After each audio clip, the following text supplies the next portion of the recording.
Quand j'entends des termes comme chlorure de vinyle et amiante, je me sens pas en sécurité. Il me vient même des images en tête, comme dans le film E.T., tout le monde avec des équipements respiratoires, la maison au complet enveloppée dans du plastique. Les agents cancérogènes, c'est beaucoup plus que 2 ou 3 substances nocives. Ça peut être un agent chimique, physique ou biologique, ou encore des circonstances de travail qui augmentent le risque de développer un cancer.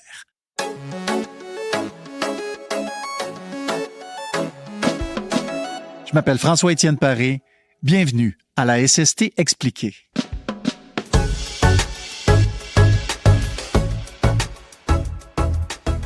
Mon invitée, France Labrèche, chercheuse à l'IRSST, va nous aider à mieux comprendre les substances ou les agents cancérogènes. Merci, France, d'être avec nous. Merci. France, qui décide qu'un agent, qu'une substance est cancérogène? Bonne question. Ça n'est pas n'importe qui, ça n'est pas une personne au gouvernement ou une personne dans une université. Il y a quelques organisations à travers le monde qui font ce type de classification-là ou d'études. La plus connue est le Centre international de recherche sur le cancer, qui est une agence de l'Organisation mondiale de la santé et qui étudie ou qui classe les substances et les agents cancérogènes depuis 1972. Il y en a à peu près plus de 1000 jusqu'à maintenant qui ont été classés. Et comment on fait justement pour les classer pour qu'une substance soit déclarée cancérogène? D'abord, le CIRC choisit les substances à étudier ou les agents à étudier selon 2 critères principaux. Il faut que des humains soient exposés et il faut qu'il y ait un signe en quelque part ou une étude qui ait dit ou qui ait soulevé le doute comme quoi ça pourrait être cancérogène. Là, ils forment un comité avec 4 types d'experts, des gens qui sont des experts en exposition, pour étudier, par exemple, l'exposition peut être soit au travail, mais l'exposition peut aussi être parce qu'on prend un médicament.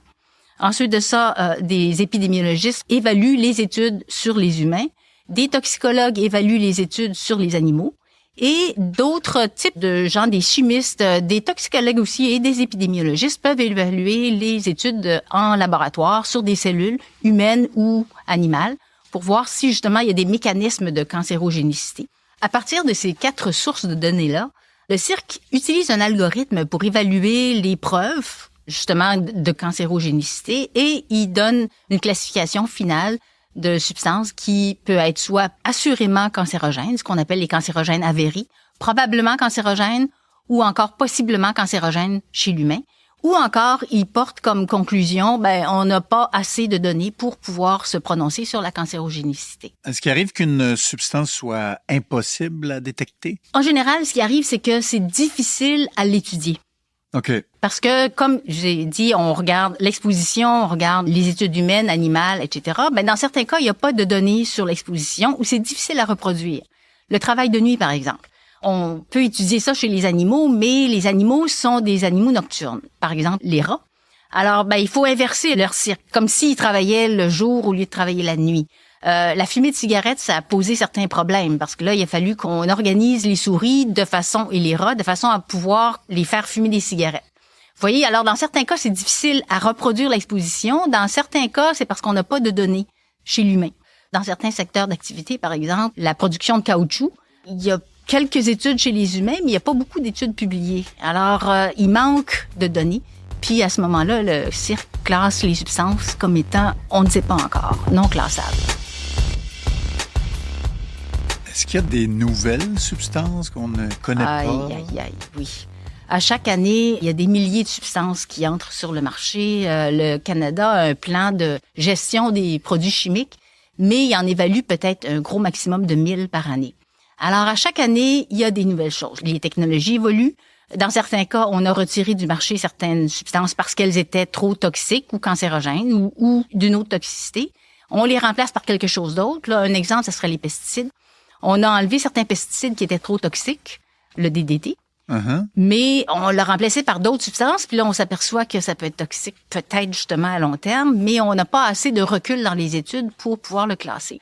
Les véhicules électriques, tout ce qui est l'électrification des transports et de notre vie de tous les jours, les rayonnements les champs magnétiques, c'est très difficile à étudier. Alors oui, il faut se méfier, il faut toujours se méfier. Et qu'est-ce qu'on fait justement quand on a des doutes? Quand on a des doutes, en santé publique, on appelle ça, on fait de l'évitement prudent. C'est-à-dire que... J'aime beaucoup le terme. Oui. C'est-à-dire que on peut, à partir des données qu'on a maintenant, pressentir qu'une substance pourrait être cancérogène ou qu'une situation de travail ou d'exposition pourrait être cancérogène. À ce moment-là, ce qu'on fait, c'est qu'on essaie de soit l'éliminer complètement, changer pour une autre substance. On essaie de la substituer pour quelque chose d'un peu moins dangereux. On essaie de complètement éviter l'exposition des travailleurs, c'est-à-dire qu'on peut mettre les travailleurs dans une salle à côté avec un tableau de commande, par exemple. Ou bien, quand on ne peut pas, on fait un peu comme dans E.T., c'est-à-dire soit qu'on met le plastique autour de la maison, autour de l'appareil, ou bien, je dis plastique, mais une autre enceinte, disons, ou encore, on utilise des vêtements, des équipements de protection individuelle, qui est le dernier recours. Là. Idéalement, on veut pas que tout le monde se promène habillé comme des scaphandriers puis des gens qui vont sur la Lune. Non, on aime mieux éviter complètement Voilà. l'exposition. Idéalement, c'est ça, oui. Qui fait de la recherche sur ces substances-là? Il y a plusieurs types de personnes. D'abord, les industriels ont à produire quand même certaines preuves comme quoi leurs produits ne sont pas toxiques. Mais il y a aussi, surtout, je vous dirais, les universitaires. À peu près toutes les universités ont des gens, en général, dans les facultés soit de biologie ou de médecine, qui font de la recherche. Et il y a aussi des centres spécialisés de recherche sur le cancer. Au Canada, il y en a un en Ontario, qui est un centre de recherche sur les cancers professionnels. Aux États-Unis, il y a le gros Institut national de cancer, par exemple. Il y en a en Europe aussi. Le cirque lui-même a des équipes qui font un peu de recherche. Ils obtiennent des subventions puis ils peuvent faire des recherches sur des produits particuliers ou des substances particulières. Est-ce qu'il y a des substances, des produits qu'on a éliminés des milieux de travail? Difficile dans certains cas. Là, on a parlé de l'amiante, mais l'amiante n'est pas vraiment éliminée encore. On a éliminé l'utilisation pour construire les nouvelles maisons, les nouveaux édifices, mais il y en a encore. Alors, c'est très difficile. On a enlevé, le plomb qui est pas un cancérogène avéré, mais c'est un cancérogène quand même probable, soupçonné. Il a été enlevé de l'essence, fait qu'il y en a moins dans l'environnement en général. Mais pour les travailleurs, c'est difficile. Par contre, on peut travailler avec des agents quand on sait qu'ils sont cancérogènes. On prend les précautions qu'il faut. Dans certains cas, par exemple, des laboratoires, il faut travailler avec des substances cancérogènes. C'est la seule façon de les analyser. Mais de pouvoir produire ce qu'on fait. Alors, dans ce cas-là, quand les gens le savent, ils travaillent en se protégeant suffisamment.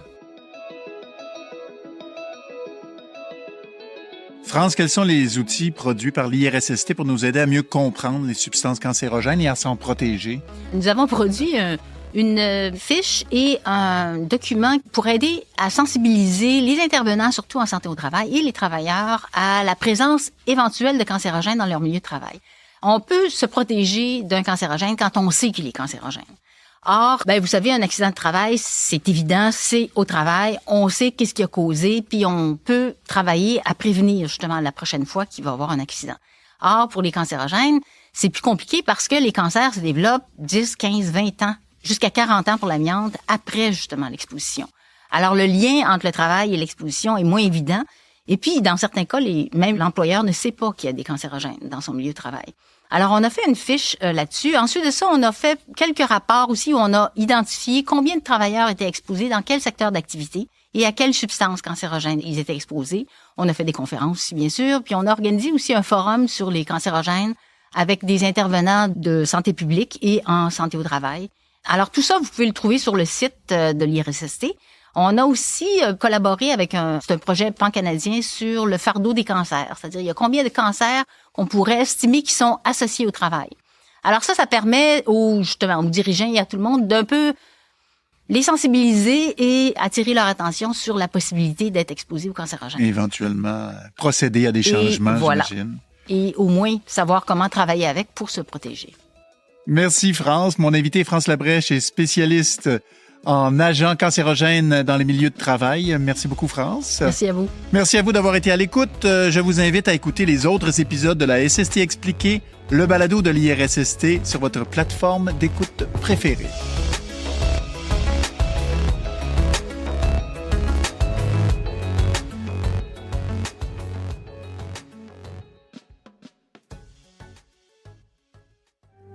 Phonique. Le fin son de l'histoire.